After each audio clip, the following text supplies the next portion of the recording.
जेव्हा तो पहिल्यांदा आला आणि जेव्हा मी पहिल्यांदा त्याला बघितलं, मी दिवसातले 24 तासातले 8 तास त्याच्यासोबत घालवू शकणार आहे.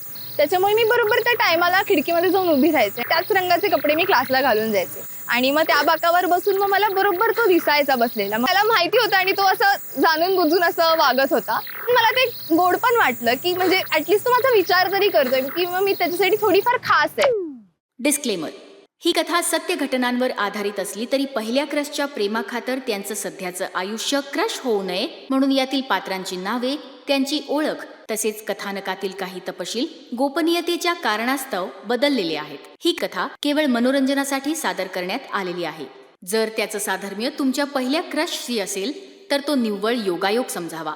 कथेमधील भावना, विचार आणि अनुभव हे कथाकथनाच्या स्वरूपानुसार मांडलेले आहेत. प्रेक्षकांनी ही कथा वैयक्तिक आकलन आणि संवेदनशीलता लक्षात घेऊन आपल्या क्रशच्या आठवणीत आकंठ बुडून पहावी. क्रश पहिलं वहिलं.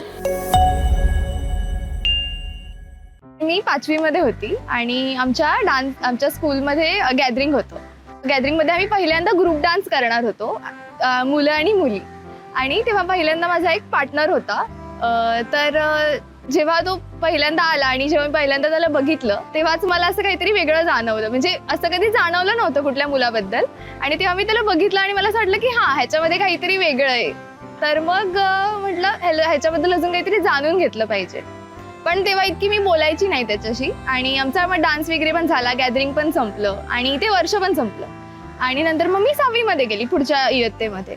आणि त्या वर्गामध्ये गेल्यावर मला कळालं की तो माझा जो 5वी मध्ये डान्स पार्टनर होता तोच या वर्षी माझ्या वर्गामध्ये आलाय. आणि तेव्हा मला खूप आनंद झाला की तो माझ्या वर्गात आहे. म्हणजे आता थोडी ओळख मला वाढवता वगैरे येईल. आणि त्याच्यानंतर मग 6वी मध्ये गेल्यावर मी ट्युशन्सला जायला लागले, क्लासला जायला लागले. आणि क्लासमध्ये ऍडमिशन घेतल्यानंतर मी क्लासला गेल्यावर मला कळालं की तोच माझ्याच क्लासमध्ये आहे. जो माझ्या 5वी मध्ये डान्स पार्टनर होता तो माझ्या वर्गात आहे आणि आता तो माझ्या क्लासमध्ये पण येतोय. म्हणजे मी दिवसातले 24 तासातले 8 तास त्याच्यासोबत घालवू शकणार आहे. सो ह्या गोष्टीनेच मला खूप आनंद झालेला की म्हणजे आता मला जास्त वेळ त्याच्यासोबत घालवता येणार आहे किंवा जास्त वेळ मी त्याला बघू शकणार आहे. नंतर मग आमची तशी क्लासमध्ये मग जास्त ओळख वाढली. म्हणजे पेन्सिल, खोडरबर असं मागता मागता मग बोलणं, मग भांडणं. मग आमचे क्लासमध्ये पेपर व्हायचे, मग तेव्हा असं चोरून चोरून ह्याचं उत्तर सांग, त्याचं उत्तर सांग. मग तशा आमच्या ओळखी वाढायला लागल्या आणि मग आम्ही छान मित्र झालो. तेव्हाच मला कळालं की माझा त्याचा जो जाण्याचा क्लासचा रस्ता आहे तो माझ्याच घराच्या खालून आहे.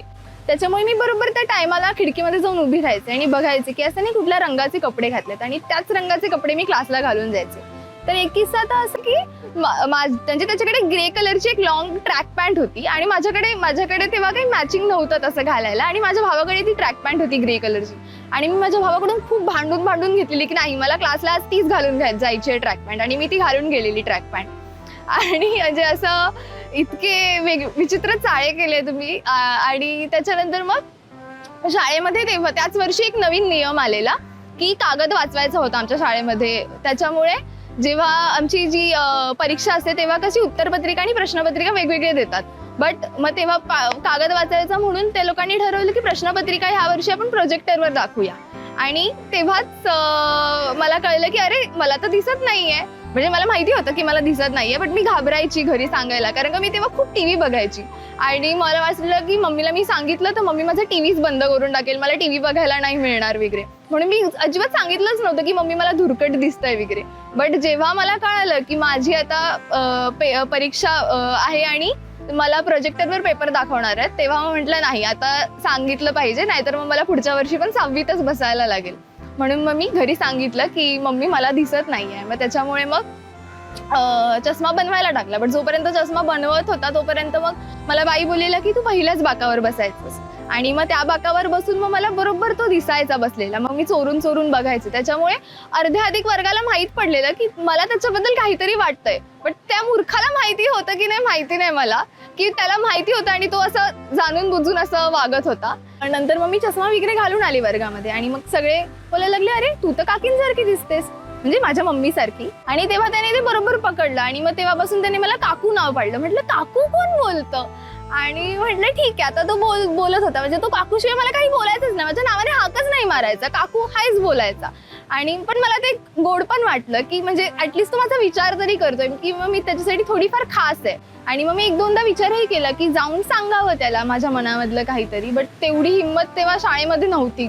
आणि त्याच्यामुळे मग मी म्हणजे 2-3दा असं ट्राय केलेलं सांगायचं, बट ते नाही झालं. खूप घाबरी होती मी तेव्हा.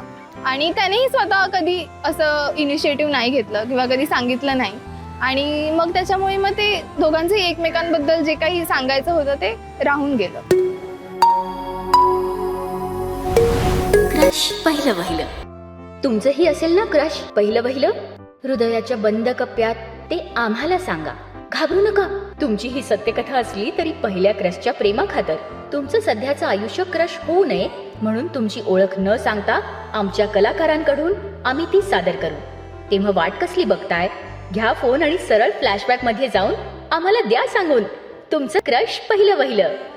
तुमची स्टोरी क्रश पहिलं वहिलं @gmail.com वर नक्की पाठवा.